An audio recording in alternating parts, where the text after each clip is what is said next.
Hi friends, இந்த வீடியோவில் வந்து நம்ம என்ன பார்க்க போகிறோம் அப்படின்னு கேட்டிங்கன்னா, ஸோ இப்போ வந்து நம்மளோட பிஜிடி பார்டர் கவாஸ்கர் ட்ராஃபி வந்து இப்போ வந்து செம்ம இன்ட்ரெஸ்டிங்காக போயிட்டுருக்கு. இன்றைக்கி வந்து ஸோ இந்தியா வர்சஸ் ஆஸ்திரேலியா வந்து வேறு லெவலில் பெர்ஃபார்ம் பண்ணிட்டு இருக்காங்க அப்படின்னு சொல்லலாம். ஸோ அதாவது இப்போ வந்து 3வது டெஸ்ட் மேட்ச்சில் வந்து ஒரு முக்கியமான பவுலர் ஃப்ரம் இந்தியா வந்து அவர் வந்து ஆட போவதில்லை அப்படின்றது இப்போ வந்து அஃபிஷியலாக நியூஸ் வந்துருக்குங்க. இந்த ஒரு விஷயம் வந்து ரசிகர் மத்தியில் செம்ம ட்ரெண்டிங்காக போயிட்டுருக்கு. ஸோ அதை பற்றி அந்த வீடியோ டீட்டெயிலாக பேச போகிறோம்.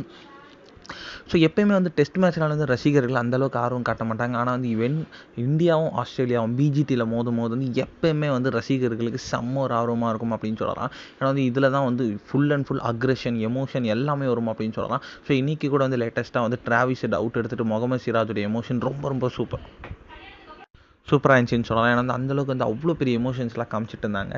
இப்போ வந்து நம்மளோட இந்தியா வந்து சூப்பராக பர்ஃபார்ம் பண்ணிட்டு இருக்க நிலமையில் வந்து பவுலர்ஸ் எல்லாருமே வேறு லெவலில் போட்டுட்ருக்காங்க.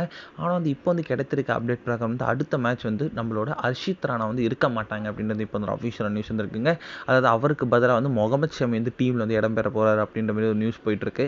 ஸோ அவர் வந்து ஃபுல் அண்ட் ஃபுல்லி ஃபிட்டாக இருக்கிறதுனால வந்து அடுத்த டெஸ்ட் மேட்ச்சுக்கு வந்து டேரெக்டாக வந்து முகமது ஷமி வந்து உள்ளே இறக்க போகிறாங்க, ராணாவை வந்து வெளில இருக்க போகிறாங்க அப்படின்றத வந்து இப்போ வந்து நியூஸ் கிடச்சிருக்கு. இது வந்து முகமது ஷமி ஃபேன்ஸ்க்கு வந்து செம்ம பெரிய அப்டேட் அப்படின்னு சொல்லலாம். ஏன்னா அந்த அவர் வந்து டெஸ்ட் மேட்ச்சில் செம்ம பெரிய ஒரு பெஸ்ட் வச்சிருக்காரு அண்ட் செம்ம பெரிய பவுலிங் ஃபிகர்ஸும் வச்சுருக்காங்க. ஸோ அதனால் அவர் ஃபேன்ஸுக்கு வந்து இது வந்து செம்ம பெரிய ஒரு ட்ரீட்டாகவே இருக்கும்.